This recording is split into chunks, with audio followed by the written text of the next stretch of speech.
The Buddhist sermon is delivered by the Venerable Weligepola Seelawansa Maha Thera of the Siri Vajraramaya in Bambalapitiya.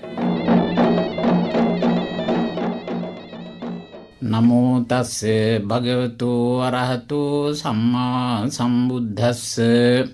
Namo tassa bhagavato arahato samma sambuddhassa. Namo tassa bhagavato arahato samma sambuddhassa. I pay my respect to the Buddha. He is the exalted one. He is an arahant. He is the fully enlightened one. I venerate to such a Buddha, that Buddha. And today I am going to expose the message of the Buddha. Especially I like to pay your attention about the basic characteristics of the Buddha's Dhamma, Buddha's teachings. Buddha's teachings are universally valued. It is valid to the past and it is valid to the present as well as it will be valid to the future. That's why when we venerate and recite the characteristics of Dhamma, Akalika. Akalika means valid to every time in the world. That's why I told you that it is universally valued doctrine taught by the Buddha. Especially it is very valuable to the practical life. Buddhism is not to believe only but to practice. Whenever a certain devotee, after understanding the teachings of the Buddha, if he practices his teachings, actually his whole life could be very successful.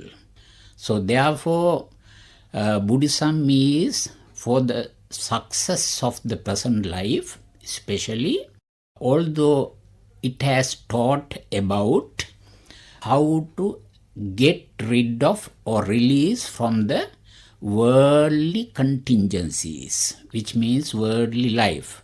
Understanding that all the worldly pleasures experienced by anybody, enjoying the worldly pleasures are futile, of no use. So therefore the formation of the body and the mind, it is considered as a psychosomatic complex. It has been formed to enjoy, but however, without having moderation in enjoyment, if anybody enjoy these sensual pleasures, sometimes his life could be very miserable. So that is taught in Buddhism. No prohibition to enjoyment, but however, without understanding, because of the ignorance, because of clinging to the craving, tanha, anybody enjoy unnecessary pleasures in this life, I think his whole life could be very unsuccessful. So therefore Buddhism is not a ritualism. When you talk about how to get rid of these unnecessary enjoyable pleasures, actually Buddhism cannot be regarded as ritualism. It is not an optimism, and also it is not a pessimism also. But however, it teaches about how to get rid of from all the miseries, sorrowful conditions in his life. I think according to Buddha's teachings, we can understand very clearly that if anybody feels that the life is imperfect, actually he is experiencing the sorrowful conditions in his life. And also if one feels that his life is unsatisfactory, and also feeling something lacking. That is also regarded as sorrowful conditions of his life. And also, if anybody misunderstand that unlimited desires, he want to fulfill all the desires cultivated in his mind, actually that is also unsatisfactory and also bringing sorrow. So therefore the Buddha taught how to get rid of these sorrowful conditions, which is known in Buddha's teachings as dukkha. But you should not misunderstand that dukkha is not paving the way to pessimistic ideas. When Buddhism has been introduced to Western countries formerly, some people had misunderstood that Buddhism was a pessimism. But really it is not a pessimism. Anybody wants to enjoy sensual pleasures, he can enjoy them.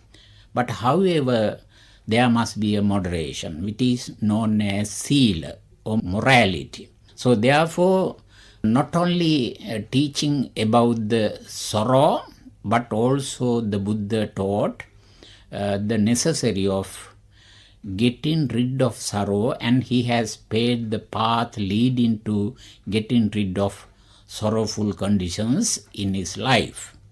And also Buddha has taught the cause of sorrow also. And final goal, after cessation of all the sorrowful conditions, having understood the cause of sorrow, that is because of ignorance and craving, many people are leading very sorrowful life. But finally, when he eliminated all the craving and also desires, actually Buddhism teaches that the final goal could be approached by him, attained by him.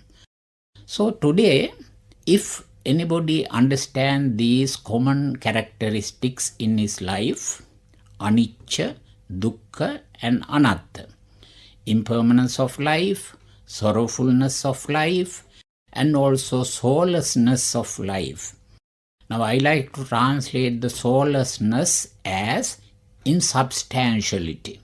So after understanding these basic characteristics of Buddha's teachings, I think the first principle taught by the Buddha, ethical principle taught by the Buddha is morality, Sila. So therefore, anybody should understand that there is a criterion how to distinguish what is good from what is bad. So therefore, I like to pay your attention about to understand what is good taught in Buddhism. Number one, the first one is that if any action or any deed doing by a person verbally, sometimes bodily, and sometimes mentally, that all the actions, all the deeds doing verbally, bodily and mentally are not according to one's conscience. If any action is not accorded with one's conscience, actually it is known as bad, unwholesome action. So therefore, any action is accorded with one's conscience, actually that action is regarded as a good action, good deed, sometimes done bodily, verbally and mentally. I think bodily doing actions are threefold: killing, stealing and sexual misconduct. Verbal actions, bad actions are classified as fourfold verbal actions, bad deeds. They are known as telling lies and also slandering, pisuna vacha, and also harsh words. And the last one is vain talks, frivolous talk, And last three, doing by mind, is sometimes difficult to understand. The first one is known in Pali language, abhijja, covetousness. I think English term is covetousness. Abhijja, which means eagerness to the properties belonging to others. Actually, that is very, very dangerous. Sometimes when anybody is eager to properties belonging to others, sometimes it may take effort to own them. Whether all the properties belonging to others should be belong to me. That bad thought brings very bad results. So therefore, covetousness or abhijja is very dangerous. And second one is the mentally doing bad action, malice. That is also very bad. That is sometimes anger could be developed into hatred and finally resentment or grudge.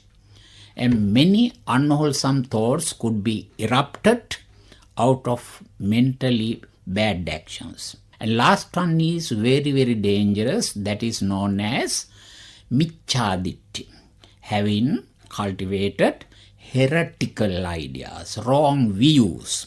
Some people may believe in previous birth, but however, some may not. And sometimes some may believe in future birth, rebirth, but some may not. Those who are not able to believe in previous birth and future birth or rebirth, and also actions and reactions, or whatever done good results come upon oneself, and whatever bad actions are done and bad results come upon one's life, actually that is included in michchaditti, wrong views. So these kinds of bad actions should be evaded. So therefore should be forgotten, should be not done. So therefore another criterion taught in Buddhism is actually when any action, if anybody is getting to do a certain action, certain deed, bodily, verbally and mentally, but however, if we cannot understand the bad results after starting doing those bad actions, actually he may continue doing. But while doing also, if anybody cannot understand that I am doing bad actions according to, with reference to Ambalattika Rahuluvada Sutta in Majjhima Nikaya, I think while doing also, if anybody understands that whatever bad actions while doing by me, I understand that the bad effects, bad results of these doing actions, actually I can stop them. Hereafter I will not do it. And sometimes some may understand after doing some bad actions, he may understand that actually all the actions, all the deeds, bodily, verbally and mentally done actions brought me bad results. So therefore, I happen to be tortured, sometimes lead very miserable life because of done bad actions in the past. So hereafter, I myself can confess that hereafter I will not do these kinds of bad actions. Actually, that is also one of the criterion to get rid of doing bad deeds or bad actions. So therefore, according to Buddhism, anybody cannot hide after doing bad actions, results of bad actions. Definitely he happened to repent. He happens to lead very remorseful life, because remorseful or repentful mentality brings very bad results. Now psychologically, anybody can understand that after doing bad actions without having accordance with one's conscience, and also not praised by the wise, and also condemned by the wise. Actually, those actions, when brought bad results on his life, sometimes he happened to lead very repentful life. In our practical life, repentful consciousness or remorseful consciousness is very bad, because which may delay all the results of actions doing by a person. Sometimes if he is engaged in certain occupation and also leading as a household, leading a domestic life, household life, sometimes bringing children, and all the actions doing by him in the profession and sometimes in his daily life could be very delayed because of lacking mindfulness. So therefore, repentful consciousness is very bad. I remember one of the stories included in Dhammapada commentary in Buddhist literature. A certain person was killing many persons by the order of the king. He was known as Tambadatika Choraghataka at that time, during the advent of the Buddha. And one day he was leading very repentful life. One day he was very watchful. Begging a bhikkhu known as Sariputta Thera, one of the foremost monks of the Buddha, disciples of the Buddha. He was very serene at that time. He was in alms round collecting food at that time. And seeing his serene attitudes, he wanted to offer some food to him. Immediately he prepared some food and offered to Venerable Sariputta, but at that time Venerable Sariputta wanted to change his mind, his repentful mind, and he asked from that person whether he was a sinner. He was very thoughtful, and he understood that all the bad deeds done by him was not done willingly, deliberately. All the bad deeds done by him was done by the order of the kings. So therefore, his mind became very clear. Venerable Sariputta exposed the message of the Buddha, and that person, his name is Tambadatika Choraghataka, became a Sotapanna. Sotapanna means in Buddhism is stream enterer. He entered to the Buddhist path, and gradually he became an Arahant. So therefore, after doing bad actions, if anybody is having repentful mind or remorseful mind, remorseful consciousness, it is very dangerous, because all his actions, daily activities could be delayed, could be done without having mindfulness. So therefore, actually we must keep our mind mindfully, and also without repentant mind, repentant thoughts and remorseful thoughts. After getting rid of remorseful thoughts, his mind is very clear, and then he can concentrate his mind, that is known as Chitta Samadhi, and finally he can understand the basic teachings of the Buddha and attain the final goal, Nibbana.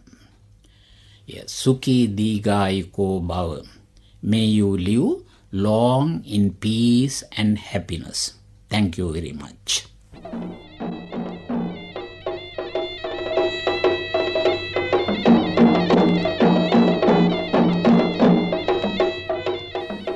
The Buddhist sermon was delivered by the Venerable Weligepola Seelawansa Maha Thera of the Siri Vajraramaya in Bambalapitiya. If you wish to contact the Reverend Thera, you may call 071 807 0746.